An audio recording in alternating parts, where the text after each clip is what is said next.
धृतराष्ट्र हालांकि गहरे निराश थे, लेकिन विदुर की सलाह को समझ गए। उन्होंने स्वीकार किया कि उनकी अंधता उनके शासन में बाधा डाल सकती है। महान विनम्रता के साथ धृतराष्ट्र ने अपने छोटे भाई पांडु को गद्दी देने के लिए पीछे हटने का निर्णय लिया। उनका यह बलिदान उनकी कर्तव्य के प्रति गहरी समझ और सच्चे नेतृत्व का उदाहरण था।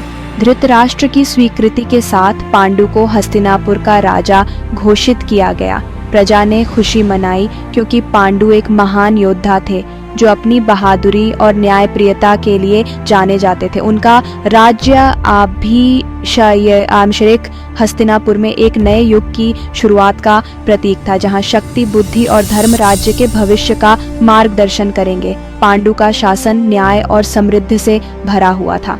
पांडु का गद्दी पर आसीन होना केवल ताज पहनने का मामला नहीं था, यह उस जिम्मेदारी के बारे में था जो इसके साथ आई। उन्होंने हमेशा अपने लोगों के कल्याण को अपनी व्यक्तिगत इच्छाओं से ऊपर रखा।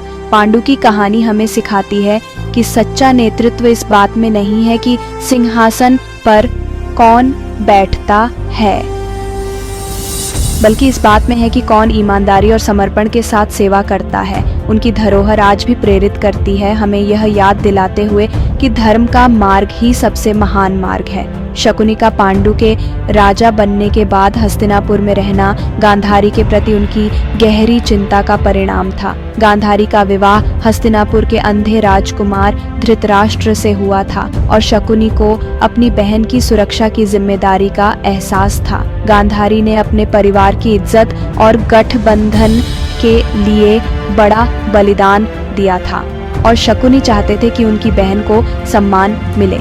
एक पराये देश में अपनी बहन को अकेला छोड़ने का विचार उन्हें स्वीकार नहीं था। शकुनी हमेशा हस्तिनापुर की राजनीति को लेकर सतर्क रहते थे। पांडु के राजा बनने के बाद राज्य में शक्ति संघर्ष और भी जटिल हो गया था। शकुनी जानते थे कि राज्य दरबार में उनकी उपस्थिति से वे इन राजनीतिक घटनाओं पर नजर रख सकते हैं। उन्हें डर था कि यदि वह गांधार लौट गए तो उनकी बहन गांधारी की स्थिति कमजोर हो सकती है, विशेष रूप से कौरवों के बीच सत्ता के लिए हो रहे संघर्ष में।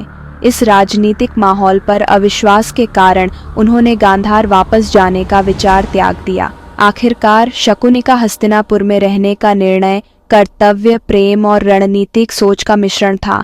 उनकी गांधारी के प्रति अटूट प्रेम और जिम्मेदारी थी कि वे अपनी बहन की सुरक्षा करें। शकुनी समझते थे कि गांधार और हस्तिनापुर के बीच गठबंधन बनाए रखना आवश्यक है और उनकी उपस्थिति से इस गठबंधन को मजबूत बनाए रखा जा सकता था। अपने परिवार की इज्जत और गांधारी की सुरक्षा के लिए शकुनी ने हस्तिनापुर में रहने का संकल्प लिया। शकुनी का जीवन अत्यधिक पीड़ा और बदले की आग से भरा था। जब उसकी बहन गांधारी को अंधे राजकुमार धृतराष्ट्र से विवाह करने के लिए मजबूर किया गया तो यह न केवल उसके परिवार बल्कि पूरे गांधार राज्य के लिए एक बड़ा अपमान था। कुरुवंश ने निर्दयता से शकुनी के पिता और भाइयों को बंदी बना लिया, जिसके कारण वे भूख से तड़प तड़प कर मर गए। अपने पिता की मृत्यु से पहले शकुनी ने उनसे कुरुवंश को नष्ट करने की प्रतिज्ञा ली। इस प्रतिज्ञा को कभी न भूलने के लिए शकुनी ने चाकू से जानबूझकर अपनी टांग को घायल कर दिया। यह दर्द हमेशा उसके परिवार पर हुए अन्याय की याद दिलाता रहा। शकुनी की इस टांग पर लगी चोट कोई साधारण घाव नहीं था। यह बदले की भावना को मजबूत करने के लिए एक जानबूझकर किया गया कार्य था। इस घाव से पैदा हुई लंगड़ाहट उसकी प्रतिज्ञा और उसके परिवार द्वारा झेली गई पीड़ा की निरंतर याद दिलाती रही।